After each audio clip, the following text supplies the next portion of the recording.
All right, Tactical Rifleman Nation, Instructor Z here, and today we're going to be talking about some considerations when shooting around a vehicle. We've got everything ready. We've got a nice white shit vehicle, and I've got my cool sunglasses, so we're all ready for this. So, what I see a lot in movies and some people's made up beliefs, they think that they can get behind any part of a vehicle and be safe when it comes to bullets being shot at them.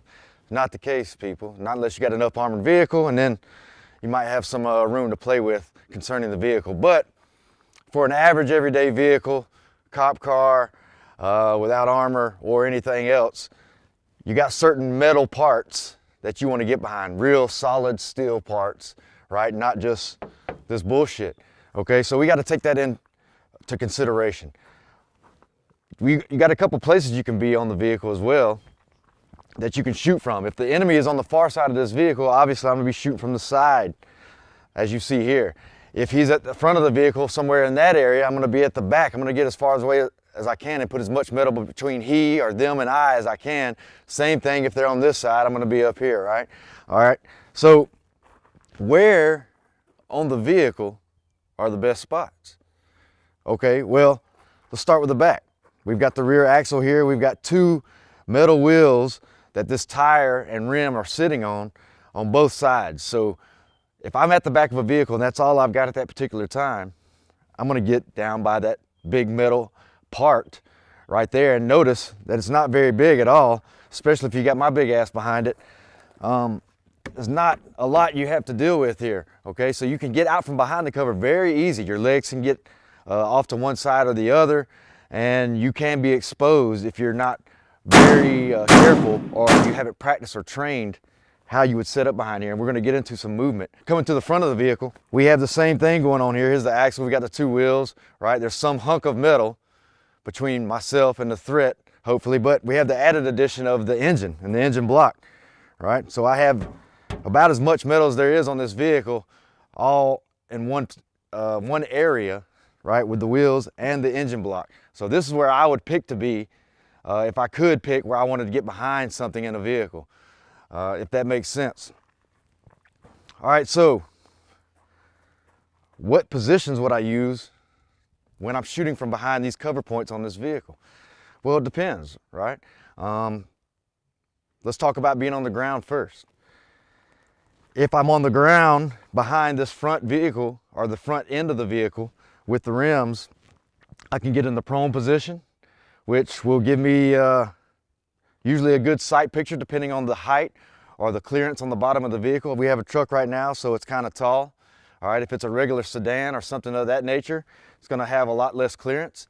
So you can get in the prone, and anybody that's shot in the prone before, usually you'll cock up on your elbows, or you'll have the magazine in place where it only allows you to go so far or so low to the ground. All right, if you are in the prone, you may have to turn that weapon or that rifle sideways if you're using a rifle. Pistol may be the same thing depending on how big that pistol is, all right, to be able to shoot from the prone belly down position. All right, another consideration for position would be on your back, all right?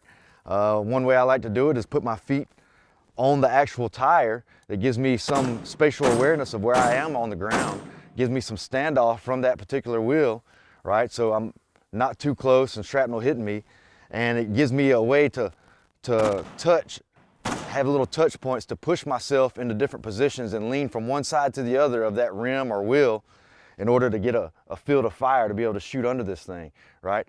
I find it easier to transition from one position to the next or one side to the other when I'm firing back being offensive if I'm on my back, right? But it does feel vulnerable. It's harder to get up and move from one static position all the way to the back of the vehicle. It's a little bit harder if I'm on my back, unless you know how to do it correctly or you practiced it, versus being in the prone where you can just come up to your knees and be in an all fours position and begin moving a little quicker, excuse me. All right, so prone or on your back, supine position we can call that. And then there's also shooting above the vehicle. shooting under the vehicle gives you a little more cover. It's harder to pick you out. If I was the bad guy out here looking for you, it'd probably be harder to see under the vehicle to see you or see where I want to hit.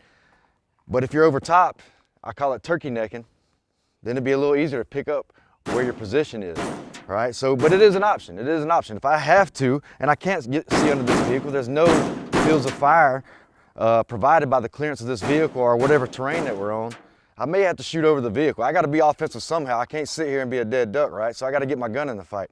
So maybe I have to come on top of the vehicle, and I still want to keep a low silhouette, as low as possible, or as low as the enemy is allowing me to keep, right? Because I'm being offensive. Maybe I can camp my gun sideways, because there's this little thing called height over bores. Many people heard it. Your sights sit higher than your actual barrel on your weapon. And those of us that have trained around vehicles or obstacles or barriers with a rifle realize that it is pretty easy to hit whatever you're using as a barricade, the vehicle, the wall, or whatever, if you're not accounting for that barrel being lower than that sight. So what I find it easier to do and eliminate any of that guesswork is turning that gun sideways. All right, you turn that gun sideways, there's one rule of thumb when you're shooting is just hold to the magazine side, whichever way the magazine's sticking out, that's the side I hold onto my thread or target, right? And maybe a little high depending on how far out you go, 100, 200 meters. So that's the rule of thumb, but it gets your gun lower. It keeps your sights will still work the same, except they're on the side of your barrel now, and you don't have to worry about scraping across this curved part of the hood and actually hurting your own vehicle, right? Which is also going to throw your shots off. So you're not going to have effective fire when you think you're holding the sights, holding the bad guy. The metal is going to put the bullet somewhere else. Also, let's talk about being around a vehicle and how much standoff you want from that vehicle when you're taking up these positions. I already mentioned earlier, if I'm in the supine position or on my back, right, my feet are touching the tire or the rim area, all right, so I'm this close from my hips to the ground. I'm that close, which gives me a little standoff and gives me the ability to move off of that rim. Any other position, say on my belly or standing up turkey necking over with a low silhouette, obviously, on the front of the vehicle or the back of the vehicle, I want a little bit of standoff, unless it's one of those long shots and the enemy is calmed down enough with my effective fire that I'm being more offensive than he is and I can keep their heads down. Long shot, I might need to brace myself a little bit. Might need to find a brace, all right? Because if you're tired, and I've never been in a gunfight where I wasn't physically tired or breathing hard, you're gonna be breathing hard. You may have to bear down on this and use this as a steadying position for yourself. If you can help it though, I want some standoff, at least a barrel's length off the vehicle, because here's what happens. If somebody's shooting at you, it's gonna kick up some type of shrapnel, some type of splatter when it hits this shitty thin metal here, or this glass, or the rocks, or the ground, or the rubber, or anything near you that's getting hit with this projectile can throw all kinds of shit at you and actually mess you up pretty bad. So we want some standoff to allow for that. And then also, the standoff allows us more mobility when moving from side to side or getting angles to get better shots, right? Because we're not right up on the vehicle. We can simply, versus coming here and moving all the way over here, I can simply be out there and transition my gun across to get that better angle or shoot in that new direction. So finally, to summarize everything, there's only certain parts of a vehicle that will give you some real cover, right? Those big, thick metal parts. Remember where they are. And listen to me.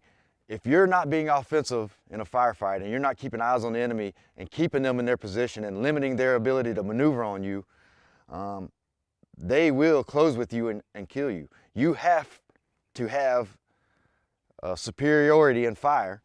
You have to know where they are, especially if they're within 100 meters, because they can maneuver on you fast. So don't think of this as a camping out position, right? We either close with and eliminate the threat when we get the chance, or we kill them from the distance that we're at, and then we still have to close forward and make sure that the threat is eliminated and finish up that objective, if you want to call it that, right? So this is not a camp out spot. It's not the end all be all, and it doesn't save you from everything, okay? It actually, some people say this is a bullet magnet, right? I see a vehicle with people behind it, they're just gonna light this thing up and there'll be rounds coming from everywhere if that's what the enemy has or the threat has for firepower. So do not camp out here, be realistic, get some training, all right? Force on force, even paintball or airsoft will give you some of the experience of the effects of things bouncing off the ground and hitting you even when you're technically behind cover. So I implore you, get some training, don't just go off videos, take these into consideration, think about what you're gonna do with your particular vehicle, with your particular setup, and come see Carl and I. Hit the bell so you get notifications, subscribe, and we're gonna give you a new video every Friday. So let us know what else you wanna see, and we'll work on it. See you next time.